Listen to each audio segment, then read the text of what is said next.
What's up, guys? Today I am finally bringing you my top books of 2015, and it's 2016 now. I still can't get over that. But anyway, I have 10 books to talk about in this video, and I don't want it to be 20 minutes long, so I'm probably going to get to that really soon. I'm not doing a top 15 of 2015 like I did last year for top 14 for 2014, only 10 this year. But yeah, let's get on to that because I don't want this video to be like half an hour long. First, though, before I get to the list, I have a couple honorable mentions because I feel like these books are worth mentioning, but they just didn't quite make the cut. I'm not going to really explain in depth about why they're honorable mentions, but they're just books that I think were worth mentioning. Salt and Stone by Victoria Scott, the second book to the Fire and Flood series.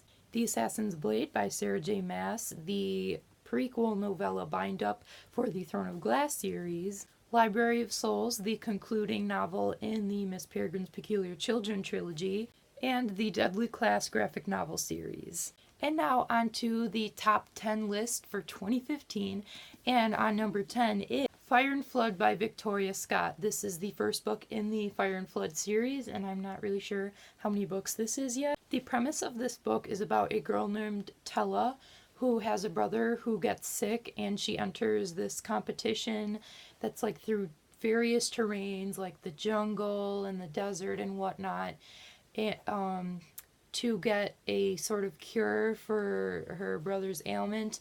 And there's this really interesting concept put into this, and you get these things called Pandoras, which are kind of like Pokemon, which that was like the game when I was younger. Like, I used to play those all the time. I used to love that. So this was like really cool because it was almost Pokemon like with the Pandora aspect. I just really enjoyed this book.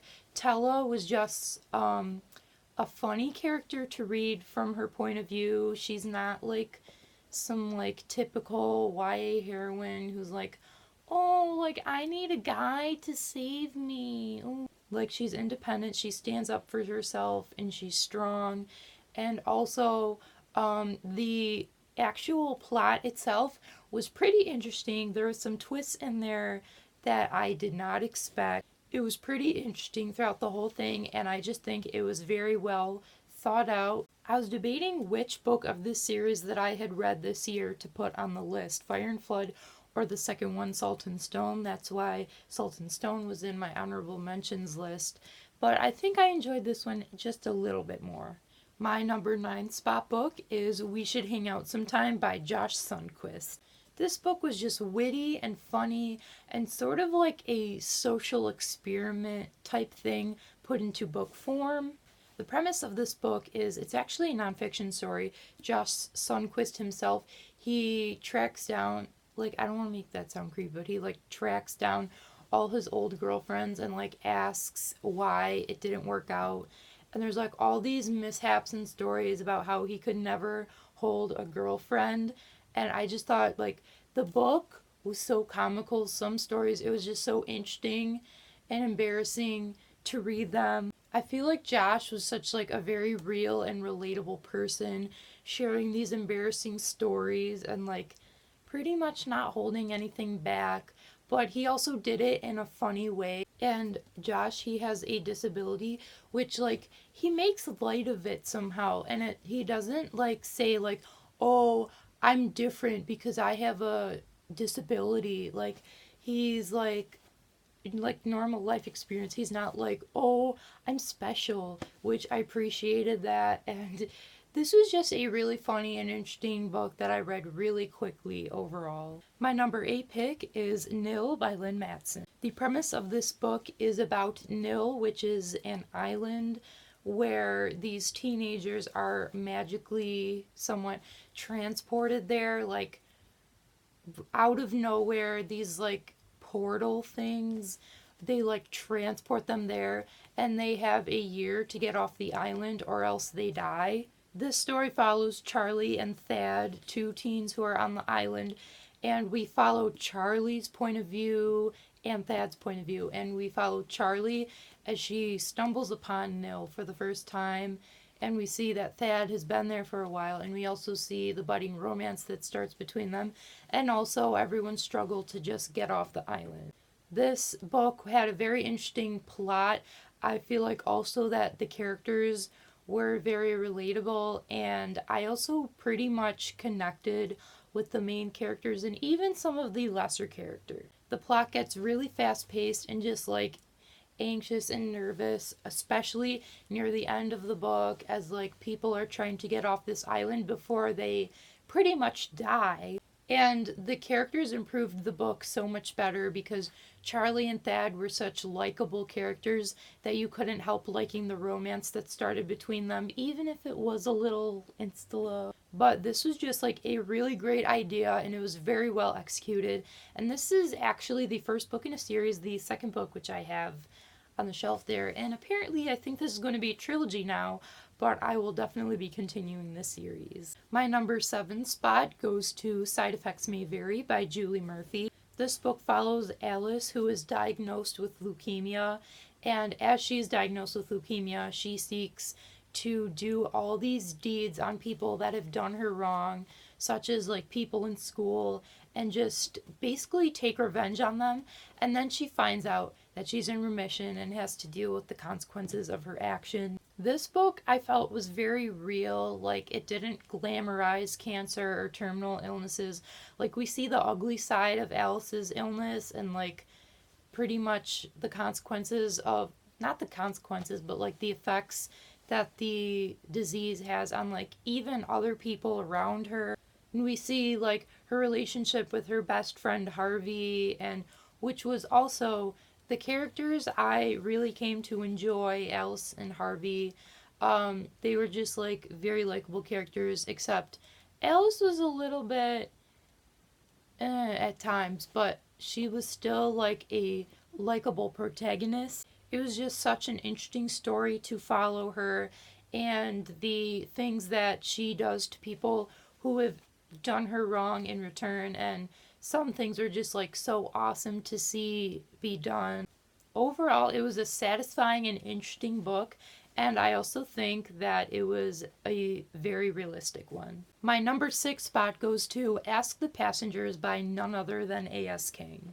This book follows a girl who lives in a small town named Astrid, who is struggling with her sexuality and becomes in a relationship with another girl, which is like the subject of the scandal in this small town, who also has a very dysfunctional family. Again, this was a very real book about like how in small towns especially, how people are just ridiculed for the dumbest things, like whether it be sexuality or race or gender. This book just shows like you can just overcome that and ignore everyone who's breaking you down. It was an empowering story following Astrid, who is just like a kick-ass, really just empowering character who just pretty much basically doesn't care about what other people think and just goes with what she herself wants in her life. Like, there's a struggle, but she overcomes it and she's just like, screw everybody, I'm doing whatever I want to do. It was just a very empowering and inspirational story, and it was such good writing. As always, A.S. King is a phenomenal writer. There was like various quotes that I just really like in this book. Number 5 is Ruin and Rising by Leigh Bardugo. This is the final book in the Grisha trilogy, and in my opinion, this was the best book of the trilogy. It was overall just way more interesting than the other books in the trilogy, and I actually came to really connect with the characters for the first time, because like in the first couple books I was like okay or just bleh about the characters, but I actually came to like even love some of the characters. There was just so much character development in this book, and the ending, even though many people do not like it, I personally really enjoyed the ending. I think it was a great ending, and there was like no other way to end this series. Number 4 is Snow Like Ashes by Sarah Rash. Still don't know how to say that. This book follows a girl named Mira who is a refugee of a overtaken kingdom called Winter, and in this book all the main kingdoms are named after seasons, and it's her and her clan's journey to try and retrieve their amulet, which has been stolen, which is a sort of conduit to try to get back their power. I think this was just a very original fantasy, because you see so many fantasy books out there that are just like the same thing over and over, and I feel like this was a very original fantasy. Like, I don't know, I felt like it was something I'd never read before. Mira was such an interesting protagonist to read from, and again is a kick-ass character, like just stands for her own ground, not being one of these people who's just gonna lay low and accept what's happening. And the plot got really fast, especially in the middle and the end of the book, and it was just an empowering story too. Number 3 is Splintered by A.G. Howard. This is the first ever fairy tale retelling I ever read, and it's a fairy tale retelling of Alice in Wonderland, and let me just say, it was amazing. In this book, we follow Alyssa, who is a descendant of the original Alice, and we follow her adventures through Wonderland, fixing all of the original Alice's mistakes due to her connection through her. It was such an interesting and action-packed book. I originally thought I might not like this, but I turned out to love it. The plot was just so action-packed, and I connected with the characters too. I really need to finish this series because I've forgotten how good this was. I've read the second book, but not the third one. On spot number 2 is A Thousand Pieces of You by Claudia Gray. This book follows a girl named Marguerite whose parents have invented something called the Firebird, which allows you to leap into other dimensions. But this goes awry when Marguerite's father is murdered and his murderer leaps into another dimension, so Marguerite then has to follow him. The concept of interdimensional travel was, I think, handled so well in this book without info dumping you, but it still made sense. The different dimensions Marguerite visits in this book were all so interesting, and it was just an interesting novel overall. Also, Marguerite was an amazing character to follow on this journey because she's relatable, and at the same time she's also really tough. There was also some plot twists in this book that I totally didn't expect, and it was just a book that surprised me in a lot of ways. Originally, I thought this was going to be my number 1 favorite book of the year, but then I read the book that is now in the number 1 spot, which is I Am the Messenger by Markus Zusak. Holy crap, this book was amazing. In this book, we follow Ed Kennedy, who's just like your average Joe cab driver who plays cards with his friends, has a somewhat normal life. He doesn't really know what his direction in life is until he receives a card in the mail with addresses listed on them. And then he has this purpose to go to these addresses and see what he has to do there, and he becomes a sort of messenger.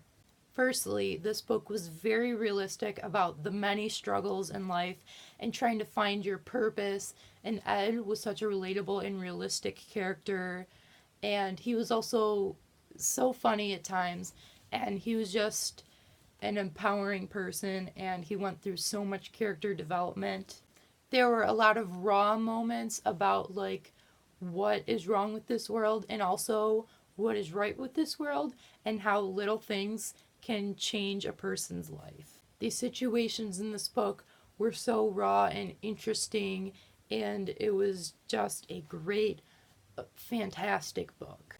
It's so inspirational, and again, the writing was phenomenal. Markus Zusak is an amazing writer, and I've only read 2 of his books. I highly, highly recommend this book, especially if you feel like you don't know what you want to do in your life. Read this book. Those are my top books of 2015. What are some of yours? Do you agree with my list? So that's pretty much it for this video, and I will see you in my next one. Goodbye!